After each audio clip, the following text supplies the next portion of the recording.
Hello and welcome. I'm John Yanofsky, Director of Kupferberg Center for the Arts, and so glad that you have joined us for our inaugural program of our new family musical series, A Musical Journey Through Queens. This is a four-part concert series being curated by Dan and Claudia Zanes, and we are thrilled that you joined us for our first program, which is something really near and dear to us as we take a tour through Queens. And our first stop on this incredible journey, as you all just witnessed, was a visit with some of the incredible jazz queens, female jazz artists who once called Queens home. And we're just really excited to have you all here and continue our programming and welcoming you into our virtual space to share, to engage, and to interact in and around the arts. So thank you for joining us. And as you all are hopefully been joining us for other programs, your interaction is really important. So you can always put in comments in the, either on YouTube or Facebook and let us know what you're thinking.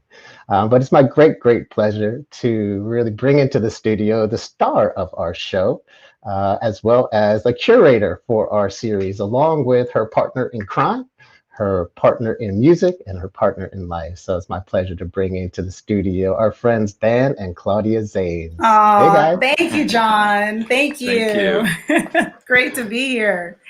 It's great to have you, and what an amazing first stop on our new tour. Thank And you. just want to thank you so much for your artistry and your energy, your passion, your love for this music that clearly came across in this recording. So yeah, I just figured we could kind of just jump in. Again, I just want to remind people to go ahead and put comments into the comments section. We'll be looking at those and certainly at some point taking your questions here into the studio. But I thought we would start just, I mean, an amazing recording, Claudia. Where were you when you captured that? And that you have a grand piano in. Oh my goodness. It was a miracle, let me tell you. So Dan and I recently moved to Baltimore. And of course, with everything being shut down, it was a little challenging to meet musicians, but I was connected to a musician, Janelle Gill. She is a Washington native. She lives in DC. I reached out to her and she at once, no hesitation, was like, let's do this. I have a baby grand. You can come record at the house. So it was wonderful. We made a trip out of it. I met her the day of. We recorded the show, and she's a jazz pianist, and she also is classically trained. She does lessons, she plays. Yeah, it was incredible. I mean, it's just amazing that you just met that day. So what is it about this music that two strangers can come together in one space and still speak the same language, still share, still perform like so in simpatico with each other? Oh. I think that is the language of jazz. That is the language of music. It's one of those things where, again, there's sort of there's standards that we all kind of know. The beauty was arriving and just telling her that I wanted to do these songs in these particular keys. But the beauty is that it becomes our own song. So it was kind of, I could be inspired by Billie Holiday and Ella Fitzgerald, but at the same time, in that space, it became what it was going to be. So it was very authentic, organic, and we just allow it to be what it's going to be. That's amazing. Yeah, I mean, that's the beauty of it. As you say, it could take a classic song, could take a nursery rhyme, but Right. There's something about that personal interpretation that makes it a singular expression of that person. Sure. And that really came out through your concert. So again, thank you. And Janelle, just really beautiful. Thank you. So, we're going to have a few questions for you, and right. Dan and I are going to be kind of tag teaming as moderators. But we'll also have a chance to talk a little bit about the series as a whole, which you guys have kind of put your passion and your focus to curate. We'll talk about that as well. But just to kind of jump in with the topic of Queens and the incredible history of jazz artists who have come to Queens and who still come to Queens, who are still redefining and keeping this music moving forward.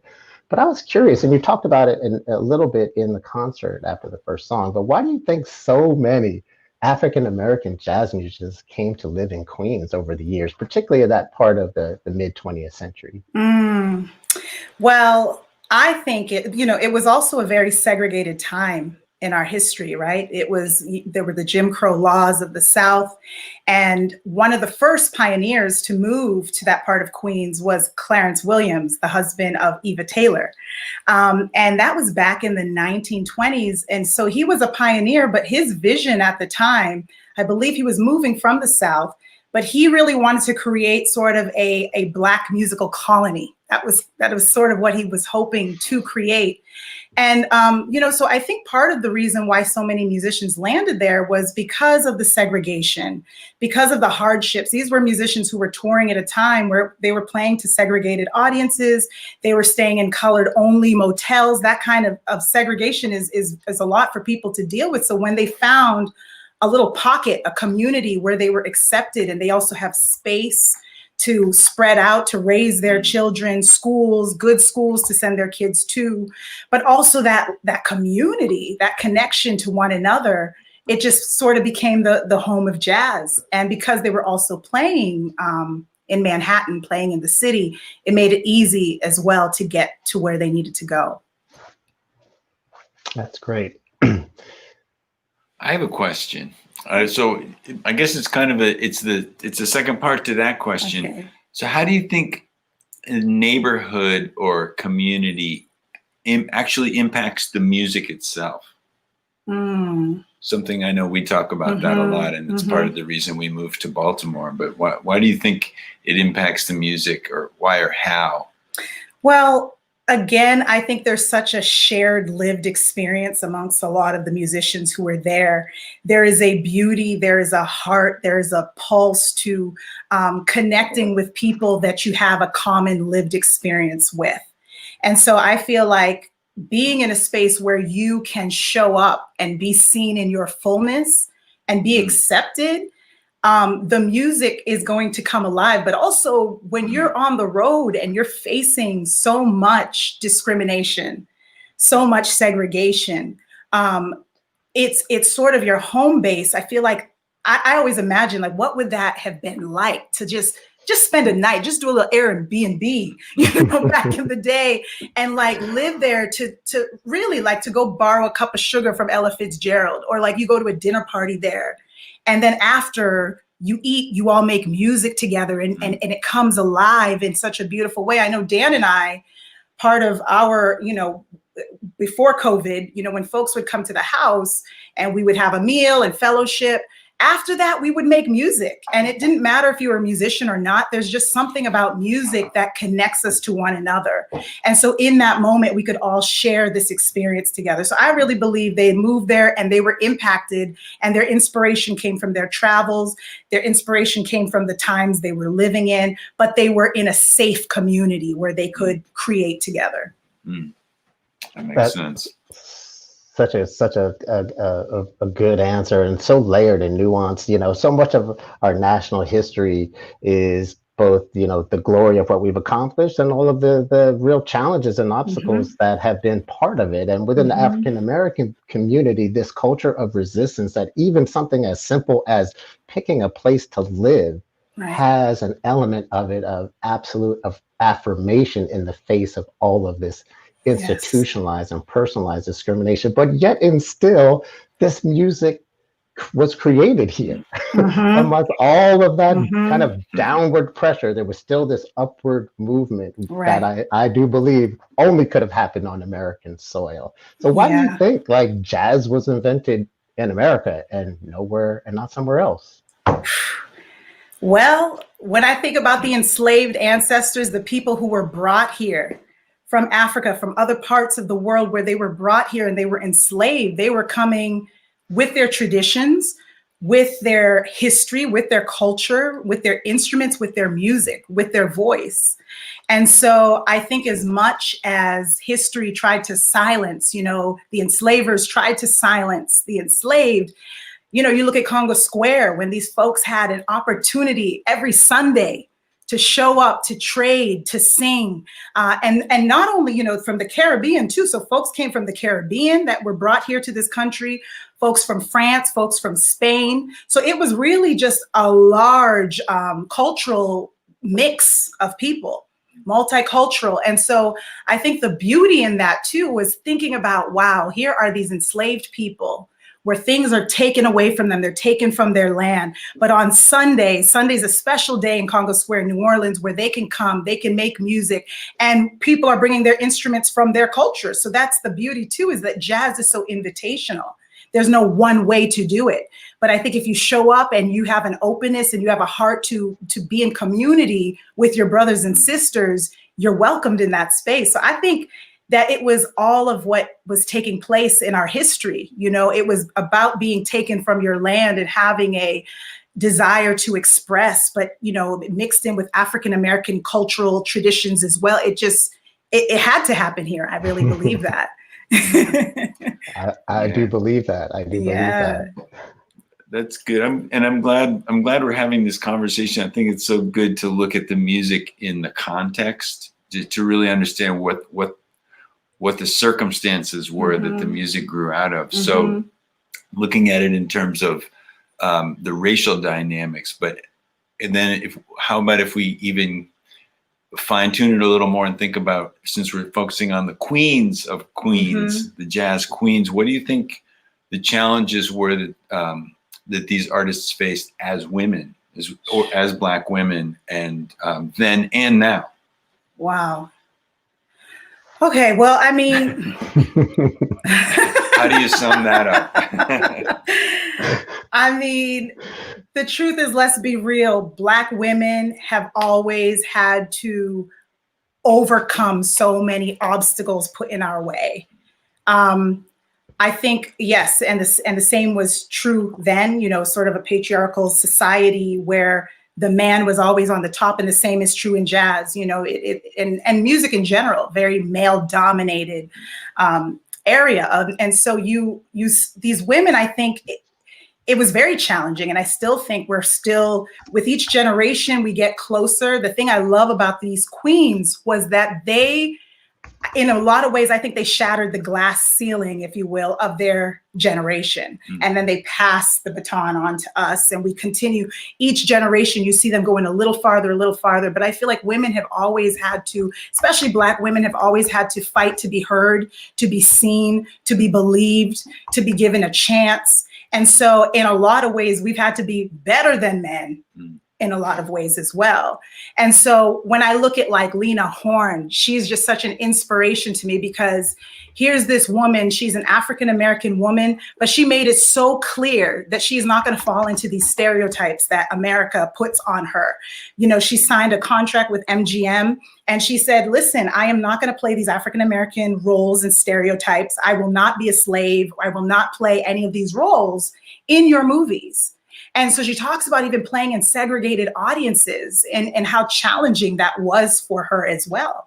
But she was also the first African-American woman to tour with an all-white jazz band. And that's huge. And that was at the time. And same with Ava Taylor, the first to be on the radio. So there were so many firsts that were happening. But I think that, you know, in my history and my growing up, when I was, you know, I was introduced to concert choir, concert band, and jazz band. And I started, my instrument play was on the flute.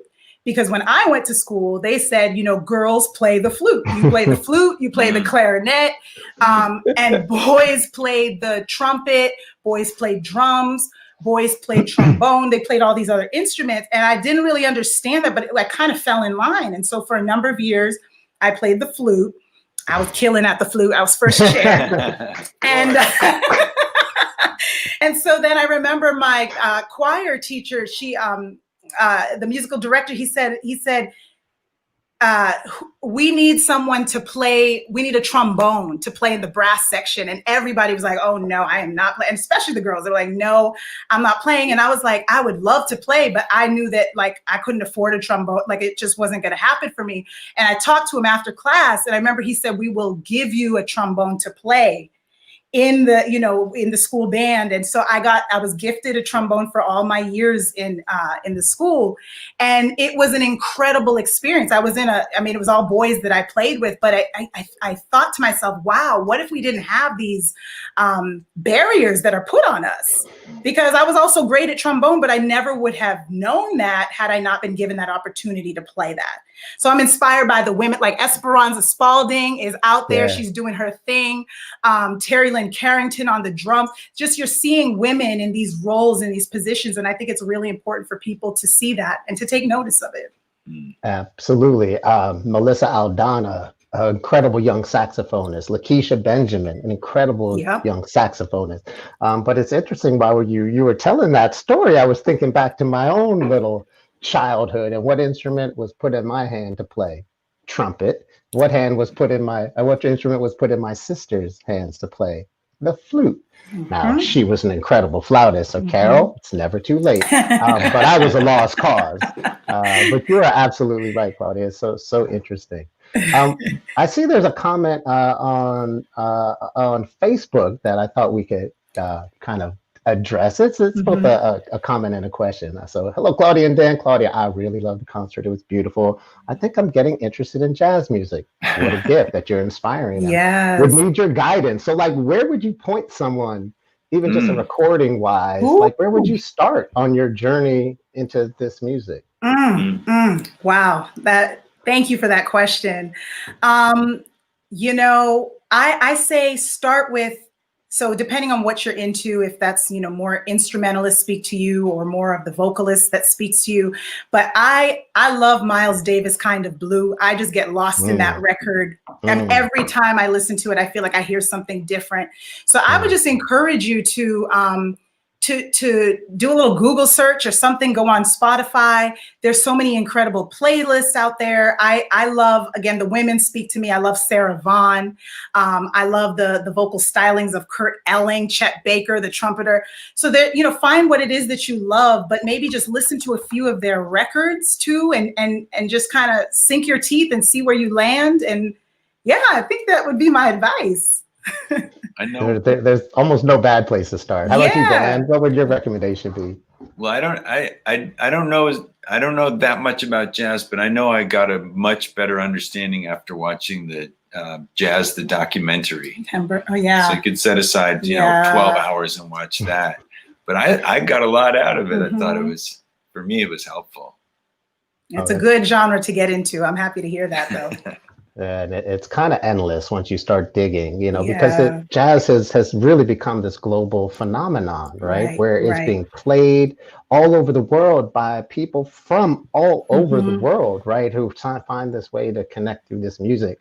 And so, why do you think like the music lends itself so readily to different cultures, kind of taking it, receiving it, and then kind of recasting it in their own kind of cultural representation, whether that's like Afro-Latin jazz, samba jazz, hip hop jazz, there's so many different kind of versions. What do you think it is about the music that gives it that capability?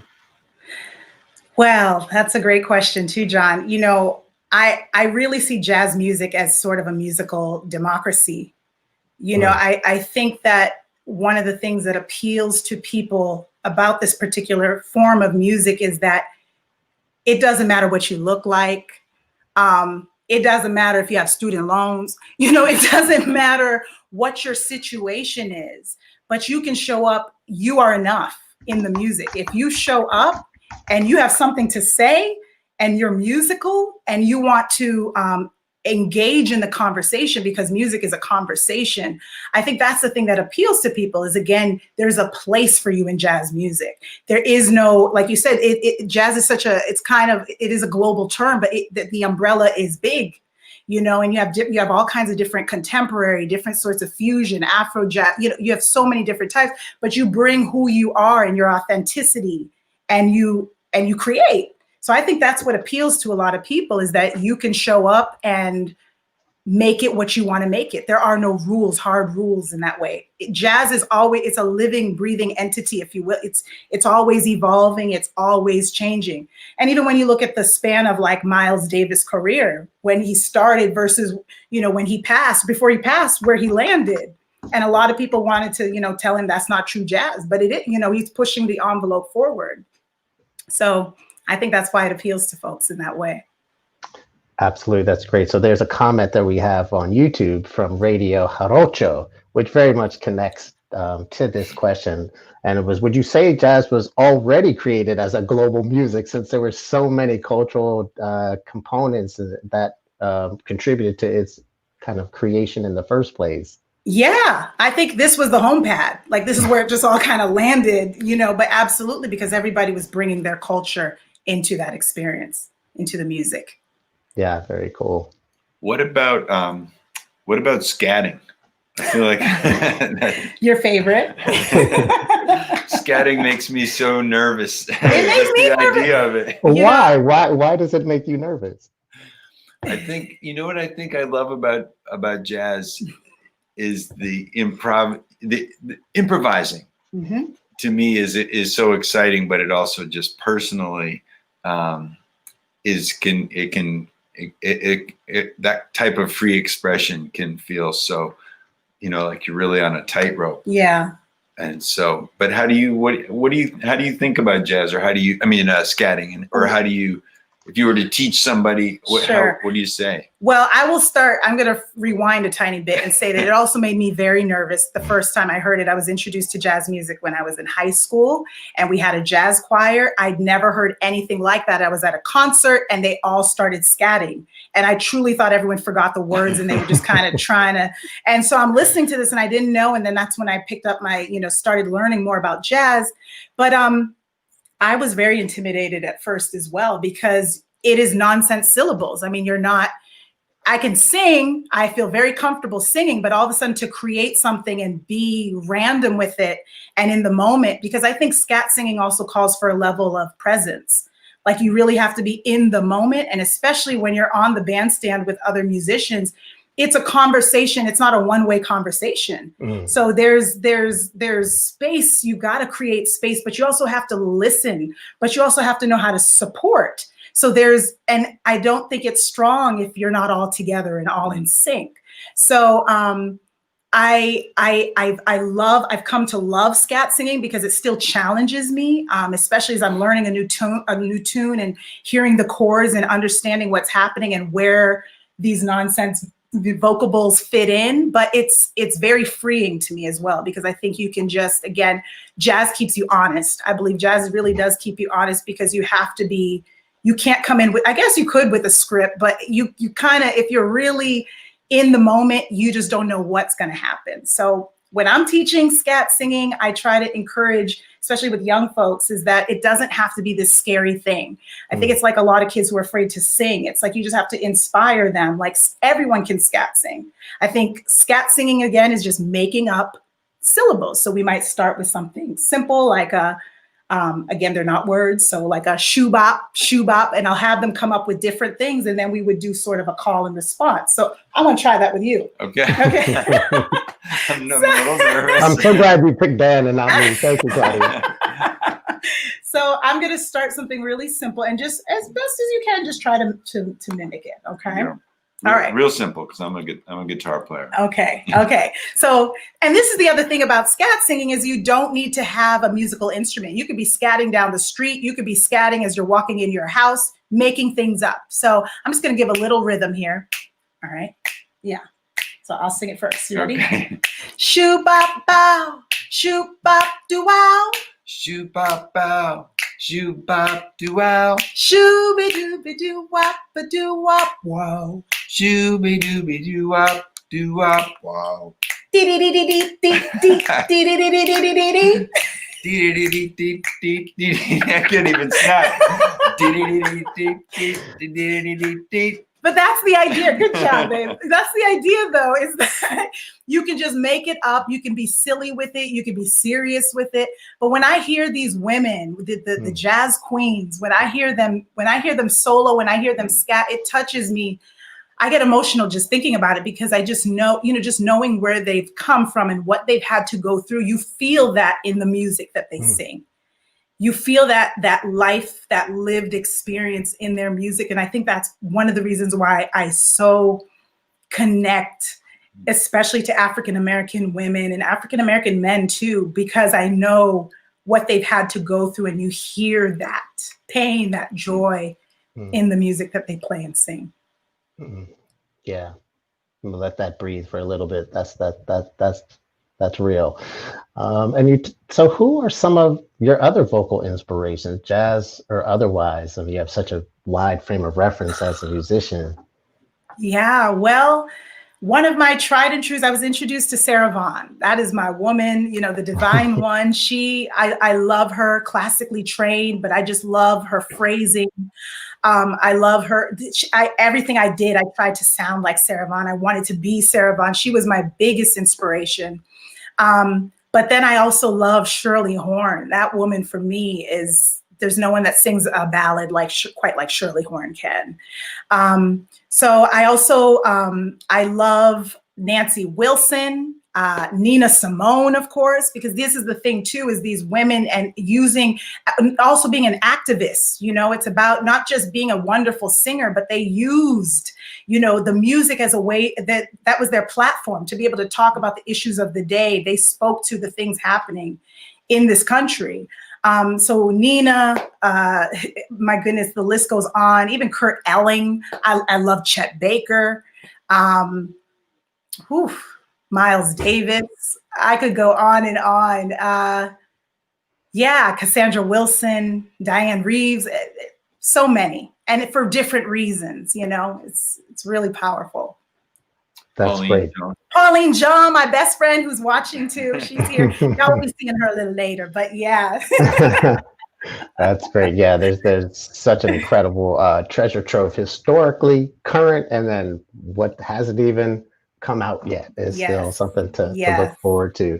And I'm gonna just to kind of come back to the theme of today, right? The jazz queens of Queens. I'm gonna introduce another person to think about as one of the jazz queens, and kind of an unsung jazz queens. And this is Lucille Armstrong.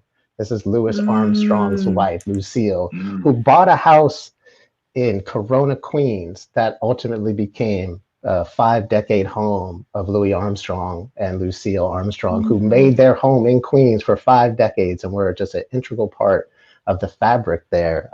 We always like to kind of draw attention to some of the treasures we still have in the borough. And Louis Armstrong House still exists. It's actually kind of loosely affiliated with Kupferberg Center. It's part of Queens College. It's owned by Queens College. The Louis Armstrong House Museum is something we wanted to give a real shout out to. They do incredible work preserving the legacy of one of the true seminal figures of American cultural expression, let alone jazz.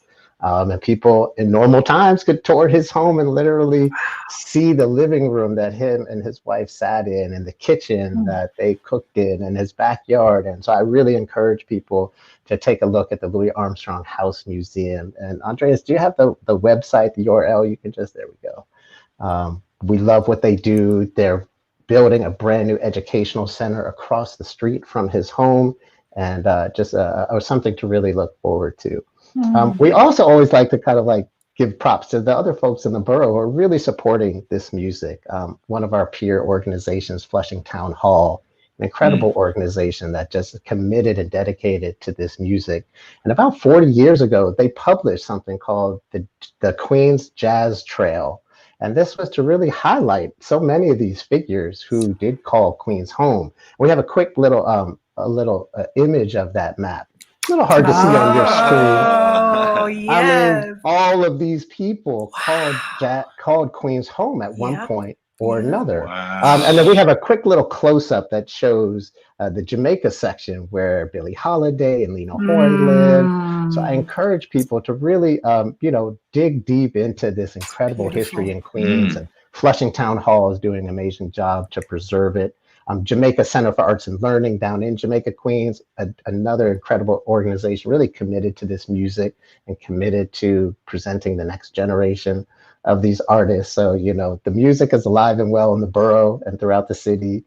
So it's just a wonderful opportunity to kind of have you provide a quick little glimpse into that world. That was my pleasure. Yeah, just turning a little bit and kind of wanted to chat with you guys as curators, right? So we've launched this new series, A Musical Journey Through Queens, and we have 3 more stops on the tour. But just curious if you guys kind of can share what your vision was for this series and which cultures you've chosen to kind of celebrate among so many that we could have visited in Queens. But I know we have 3 more, but just maybe you could share a little bit about that. Yeah, thank you. It's well, it's no one's asked us to curate before, so we really appreciate that. It's been so nice working with you and working with everybody at the Kupferberg Center. So we feel especially honored, and what was exciting for us was that it lined up, the music of Queens lined up with the music that three of our closest friends play and are very familiar with. So the series is 4 parts. Today was the first, and the next one will be Elena Moon Park, who's a Korean American fiddle player, violin player, vocalist, recording artist. She was in my band for a number of years, and she's an activist. She's really an incredible person and a very, very thoughtful artist. So she'll be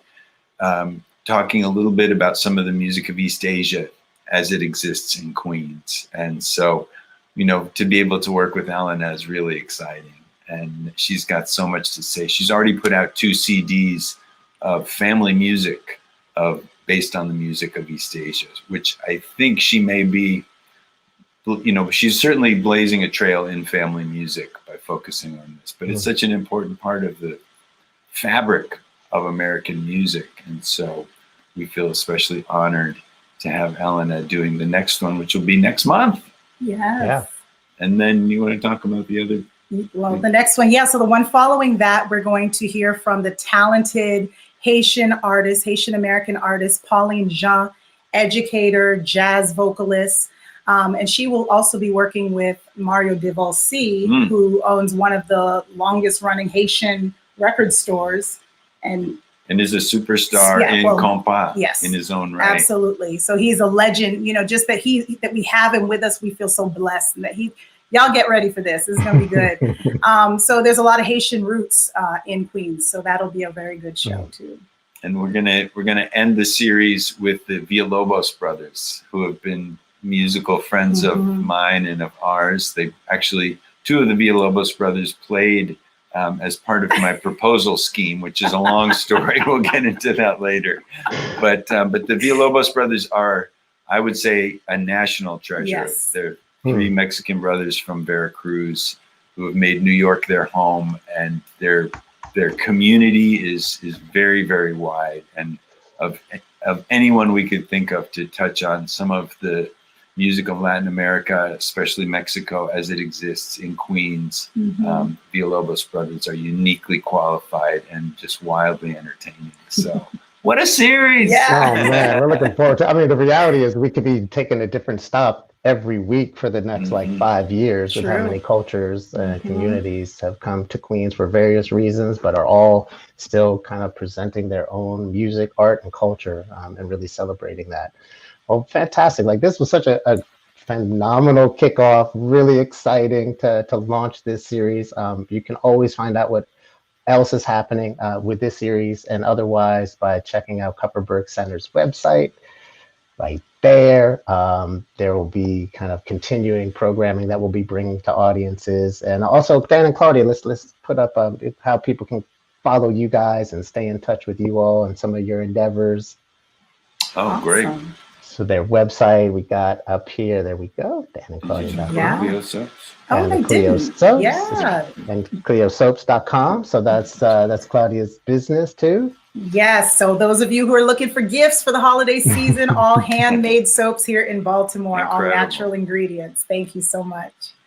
Well, Dan and Claudia, thank you so much. Claudia and in particular, thank you. My pleasure. Thank you, John. This was great. Telling Thank those you. Stories and inspiring folks to learn more about this music, connect more with your community, and just celebrate the gifts that we have and the cultures who contribute to our community. So Dan and Claudia, thank you. All of you at home, thanks so much for joining us. Make sure you tune in again. We'll continue in KCA's online virtual season. All of those events are on our website. And particular note, the next stop in this journey on December 19th, we'll be looking at the music of East Asia. So we'll certainly see you all then, if not before. So everybody, please be safe, stay well, and keep this music alive. That's right. Thanks, everyone. Bye-bye. Thank you. Nice.